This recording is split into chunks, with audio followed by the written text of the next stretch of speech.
Skin defines health of an individual. Skin is considered as Gnanendriya, which is causative for Sparshana Kriya, the sense of touch. Skin, if it is in its good health, it not just used as Sparshanendriya, but a beautiful face and a beautiful skin will touch your heart as well with its beauty.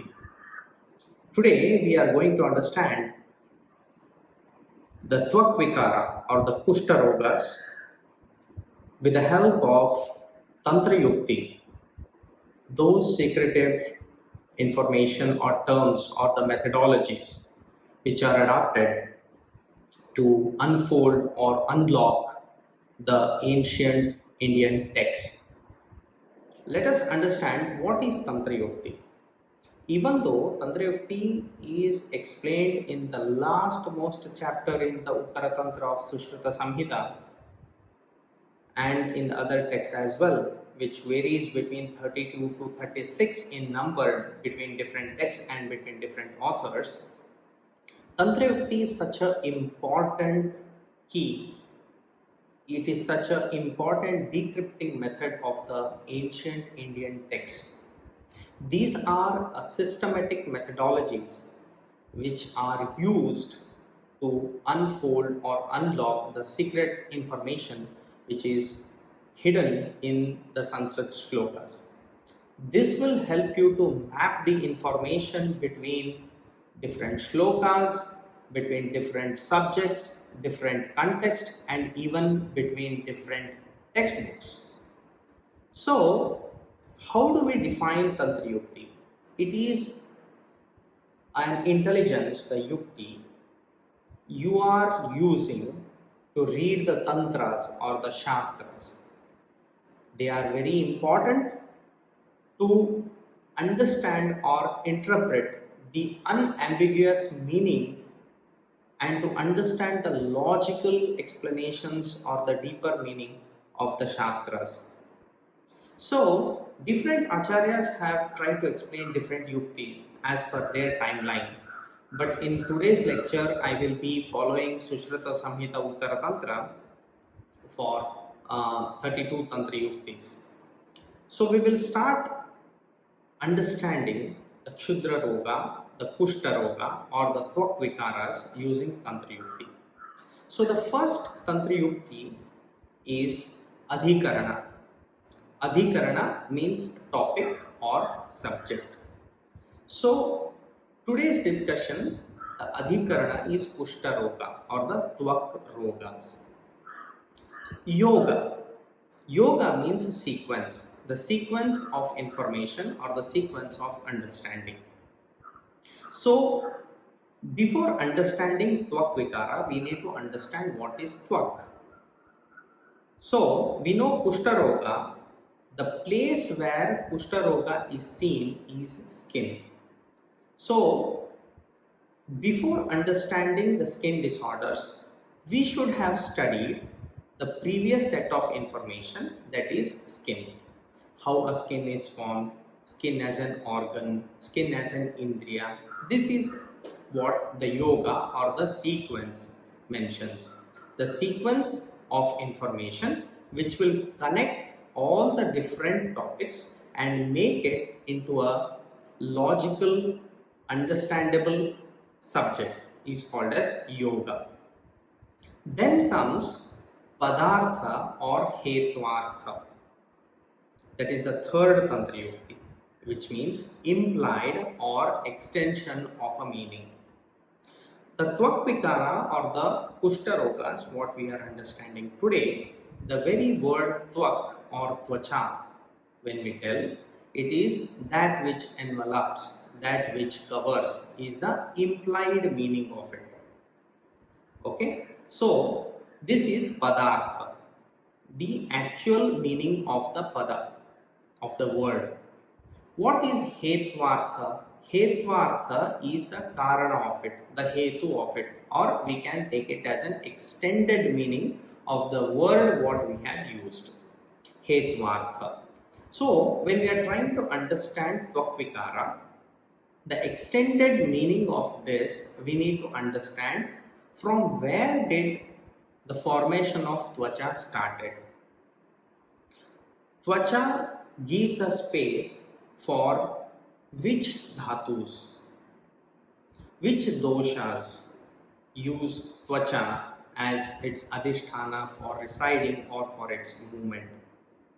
From the development of embryo, whether it is a matraja avayava or a pitraja avayava, these are the things which enumerate hetvartha, the extended meaning of the yoga or the adhikarana, what we are discussing.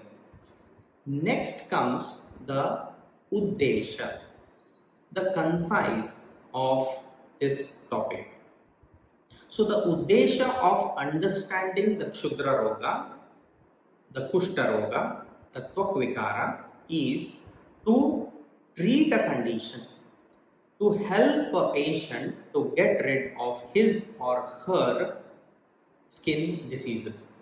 This is the uddesha. Then the fifth Tantra Yukti is nirdesha. What is nirdesha? It is the statement which is described in detail. For example, the Tvakvikara or the Kushta-roga, under which how many types of Kushta-rogas are there, the detailed description of these Kushta-rogas, what are their behavior, how do they respond to the medications. This comes under a descriptive understanding of the Kushta-roga. This is a kind of yukti you apply which is called as nirdesha. The next Tantra Yukti is Upadesha. Upadesha means it is an authoritative statement. It is an authoritative remark or a command which has been given by the author in his textbook, which means which has to be considered very seriously or to be followed. Just for instance, if Acharya is telling not to use a lepa during nights in Kushta-roga, is a very authoritative statement because it has a very deeper meaning. This is considered as Upadesha because during nights the Roma Kupa, the hair follicles will close. So there will be ill effects or no effect of lepa. So not to use lepa during nights in Kushta-roga should be considered under Upadesha as an authoritative statement. The next Tantra Yukti is Apadesha. Apadesha is a statement of reason. So, in a context where author is trying to tell you something or explaining something where the reason is not defined but it has a very strong reason behind it. Just for instance, using of Madhura Rasa will increase Sleshma. Use of Madhura Rasa in excess will increase Sleshma. Probably the author might have not told you in detail or might have not given a reasoning behind that, but just there will be a description saying that Madhura Rasa is Varjya in this condition or Madhura Rasa not to be used. In such a condition, you have to take it under Apadesha. The next Tantra Yukti is Pradesha. Pradesha is the determination of the present action from the past events. Just for instance, in Kushta-roga patient, when you ask questions as a clinician, their habits of food intake. If they tell you they were in a practice of eating ati tikshna katu rasa pradhana ahara, okay, spicy, hot, pungent food stuff for a long time, by which you can make out for by their previous actions you are seeing this as a present condition. The next Tantra Yukti is Atidesha. Atidesha is determination of the future. How you can determine what is going to happen in a subject, in your patient, by their present actions. Just for instance, you should ask a question to your Kushta-rogi that do you have a practice of sleeping during daytime? If they say yes, now you can make out that the present action of your subject will lead to ajirna. If this ajirna continues, then there will be a damage or a hamperment at the level of rasadhatu, and further this damage at the level of rasadhatu will imply or show its action on the skin. The next Tantra Yukti is Apavarga. In Apavarga, it is considered as exceptions.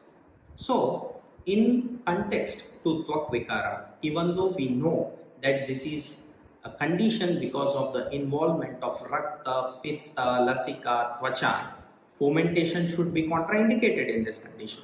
So, even though fomentation is contraindicated in this condition, but in certain Kushta-roga, the Lepa Kriya what you are going to do or the Svedana Kriya what you are going to do to give a good results to reduce kandu or itching or the blackish discoloration is considered under exceptions or apavarga. The next Tantra Yukti is Vyakhya-shesha. Vyakhya-shesha is a partial description. Even though the description is partial, you can make out the author is referring to something which is very specific. Just for instance, if I tell you a subject with two hands, two legs, two eyes, two ears, you would tell, oh, it can be a human being. Even though I didn't tell it is a human being, just by a partial description, you can make out the logical conclusion out of it. If you apply the Vyakhya Shesha in terms of Kushta-roga, if I tell you the condition of a patient has Krishna Varna and there is a scaling whitish which resembles the skin of a fish, instantly you can make out it as a Kitiva Kushta, even though the author has not described it. So even with the partial description, when you arrive to a conclusion, this is considered under Vyakhya Shesha. The next Tantra Yukti is Arthapatti, which means presumptions or presuming. If Acharyas have not mentioned in this particular context of Kushta-roga, have just mentioned that Shali has to be given as a patya in a patient of Kushta-rogi after Virechana. You would not give them a cooked rice or a boiled rice immediately. You will presume to give a yavagu. You will administer yavagu in the first step than administering directly a cooked rice. This is considered as arthapatti or the presumption of the information which is relevant to the untold or unexpressed subject in the particular context. The next Tantra Yukti I am going to describe is Viparyaya. Viparyaya is inference of the opposite. Just for instance, in Kushta-roga, we know the causative factors. The causative factors are Vata, Pitta, Kapha, Tvacha, Rakta, Mamsa, Ambu, or even we call it as Lasika. So, how you can make out in Viparyaya the inference of the opposite? When you are taking a case and you see or you describe the involvement of Tridosha and Tvacha, and there is no involvement of Rakta Mamsa and Rakta and Mamsa, with this you can infer in an opposite way that this is curable.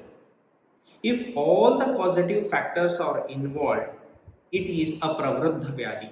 It is very difficult to cure or impossible to cure. But when I see a case or try to understand if it is only Tridoshaja, Mamsa is not involved or it is not a pravruddha, you can infer in opposite way considering that it is Kashta Sadhya or Sukha Sadhya. The next Tantra Yukti is Prasanga, means connected reasoning. Acharya Charaka in Sutra Sthana, while mentioning about the Rakta Dhatu, the Raktaja Roga as a Kushta has already been explained. The same connected chapter you can find in Charaka Chikitsasthana 7th chapter, where he mentions about Kushta-rogas in detail. This is how there is a connected reasoning why it is a Raktajanya and how to manage it in the Chikitsasthana. This is the Prasanga. The next Tantra Yukti is Ekanta, or a categorical statement or a categorical example. Just for instance, if you take a drug, Trivrat, irrespective of Trivrat being mentioned in any context, it has a very categorical action in the body.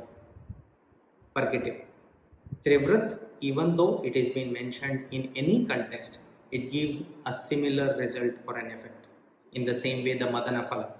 The Madanaphala shows its emetic action irrespective of in whichever part of the text it has been explained. The next Tantra Yukti is Anekanta, which is occasional. Just for instance, one term can give certain description or a meaning in one particular context, but the same term when you apply in different context, it gives aneka artha. So it is called as anekanta or occasional meaning. Just for instance, the word or the term rasa, if you are reading the term rasa under a chapter where you are reading dhatus, you will imply it and understand it as a rasa dhatu. But when you are understanding the word rasa, when you are reading about the 6 tastes, you will understand that as rasa as a taste. But the same when you are reading a Matrashitiya Adhyaya or a Grahani as a chapter, you will understand it as Ahara Rasa. The next Tantra Yukti is Purva Paksha. Even though I can't imply an example using Kushta-roga in this context while explaining Purva Paksha, I want to use a different example to enumerate here.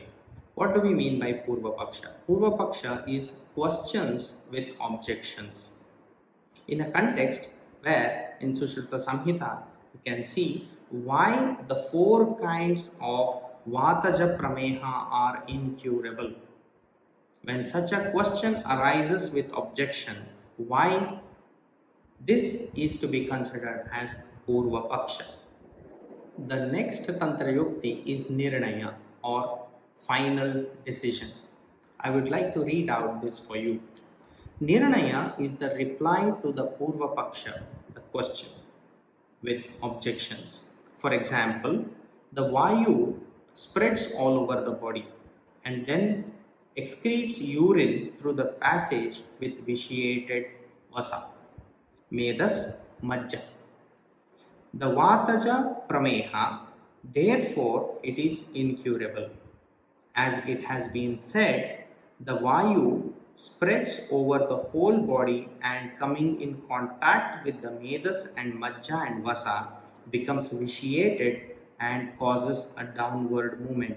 So, Vataja Prameha therefore become incurable. Here, Nirnaya or the final decision or an outcome, what we read or understand, is a next one in continuation with the Purva Paksha, where the objections were raised with the question and they were answered and a final decision has been given. The next Tantra Yukti is Anumata or confession. Just for instance, different authors have tried to explain the science in their own way, the way they have understood, the way they realized it, the way they got it from the other wise men.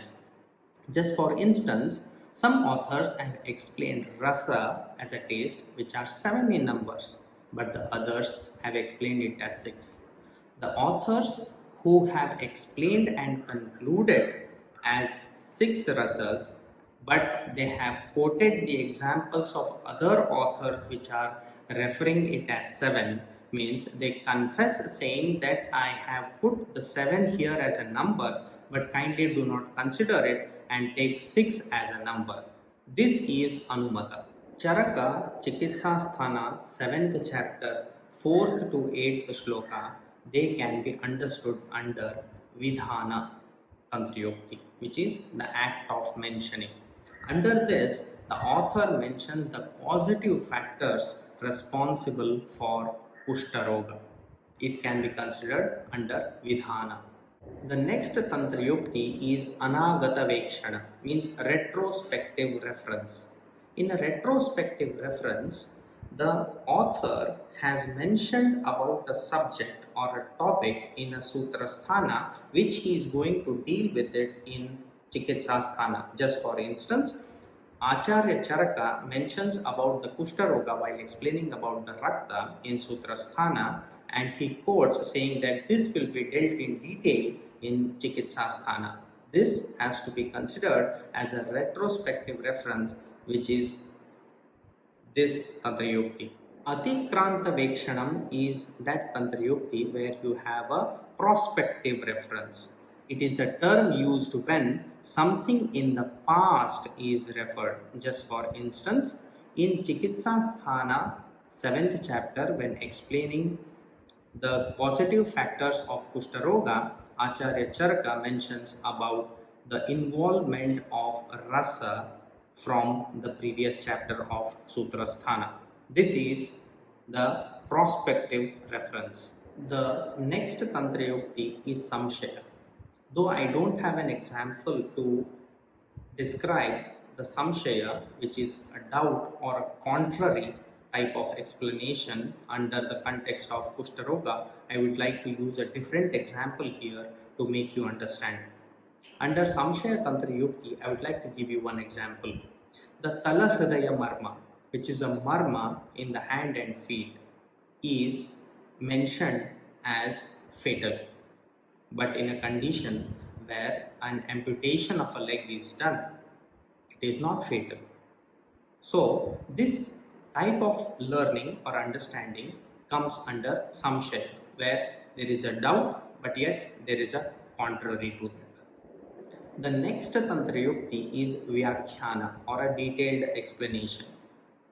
While explaining in the previous chapters of Sutrasthana, Acharya mentions about the Ashtadasha Kushta, the 18 types of Kushta-rogas, but the detailed explanation of this is seen only in Chikitsa 7th chapter of Charaka Samhita. This is Vyakhyana.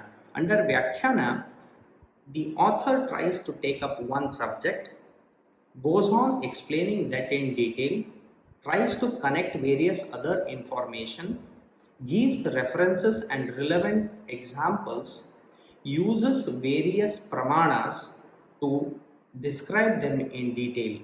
Just for instance, in Udumbara type of Kushta, he tries to give an example of a Udumbara fruit as an example so that it can be as detailed as possible, as descriptive as possible for a reader to understand.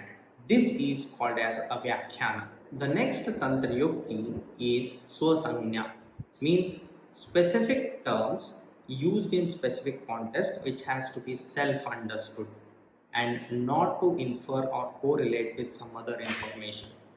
Just for example, when we are reading a chapter Kushta, the term Udumbara, if it is mentioned, you should not infer this to a fruit.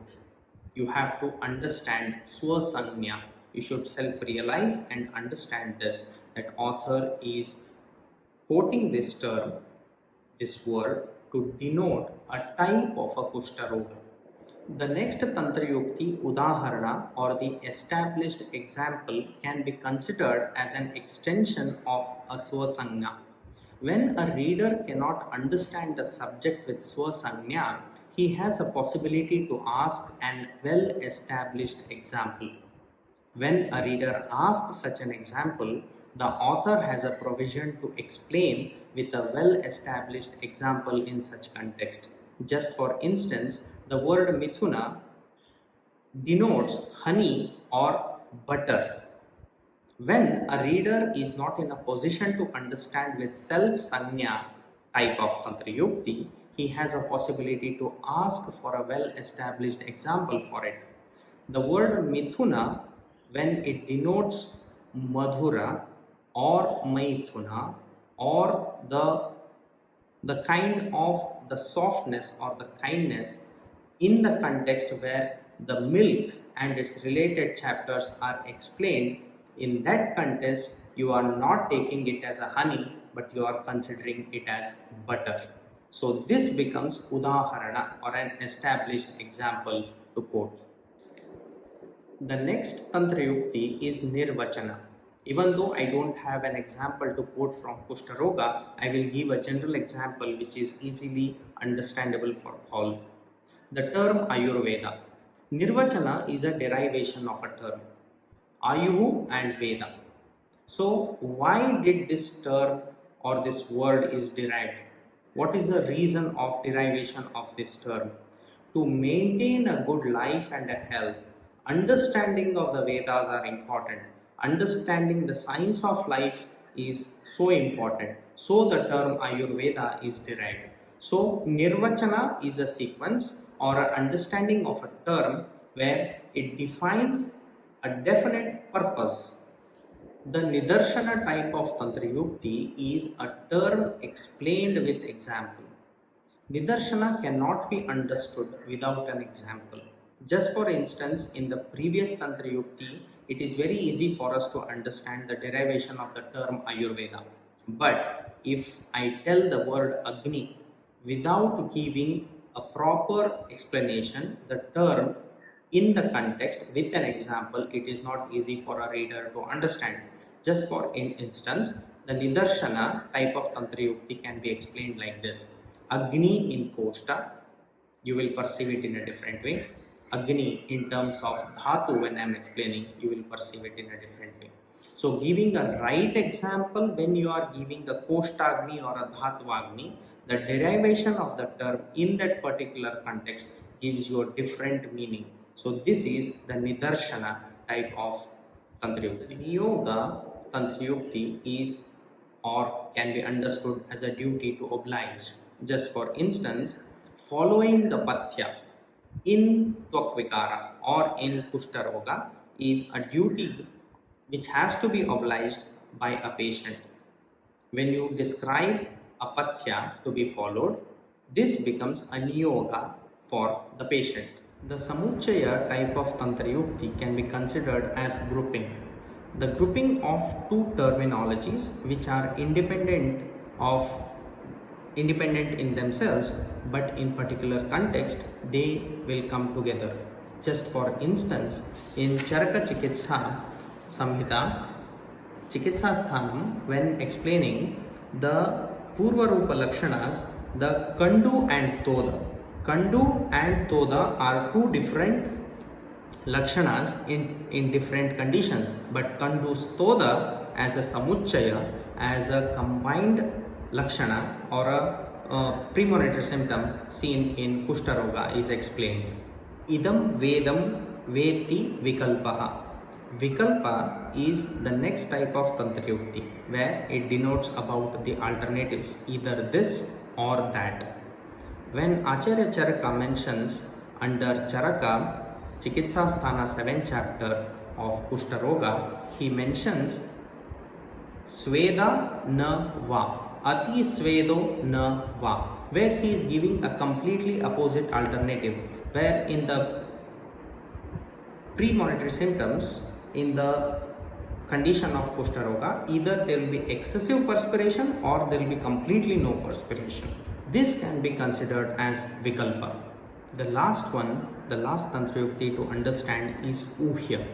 Uhya can be interpreted as logical assumptive understanding, where you assume on a logical grounds and you arrive to a conclusion or try to understand it. Even though I don't have a right example to quote under Kushta-roga, I can give a different example here.